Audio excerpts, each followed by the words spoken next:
ណាគេខ្លះចូលចិត្តញ៉ាំមីឆាប្រហិតគួនថ្ងៃនេះខ្ញុំកំងយកមកញ៉ាំនៅ office ឥឡូវខ្ញុំបើកឲ្យបងប្អូនមើលខ្ញុំកំងពីហាង Rain Cafe នៅជិត office ខ្ញុំហ្នឹងឯង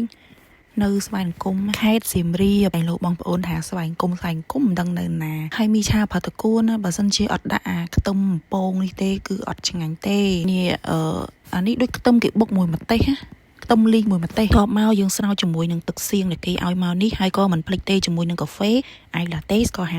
50%បានតែកាហ្វេមួយកែវហ្នឹងគឺថាមានកម្លាំងធ្វើការពេញមួយថ្ងៃហ្មងថារញ៉ាំហើយងាកទៅក៏ឃើញអាហ្វឺនវាកំពុងតែដេកមើលខ្ញុំមិនដឹងវាមកដេកពីការទេ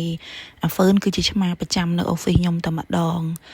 ចឹងនិយាយទៅថាជីវិតខ្ញុំទៅណាក៏មានឆ្មាដែរមិនថានៅផ្ទះទៅលេងផ្ទះម៉ាក់ហើយនៅ office ក៏មានឆ្មាប្រចាំនៅហ្នឹងចឹងអាហ្វឺនហ្នឹងវា slot boat ហើយវាគួរឲ្យស្រឡាញ់ហើយក្បាលវាធំខ្នាញ់វាមែនតើហើយឃើញតែវាចូលចិត្តមើលយើងហ្នឹងសាកឲ្យវាស៊ីវាអត់ចេះស៊ីទេអត់ដូចឆ្មាខ្ញុំទេអត់តិចមកក្បាលវាធំណាស់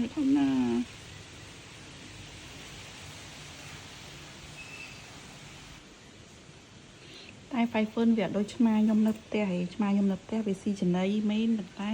វាចេះតែដើមយើងវាចេះស៊ីត្រីស៊ីអីតែ Five អត់ទេសាក់ដាក់ឲ្យច្រើនហើយអត់ចេះស៊ីអីចេះទេ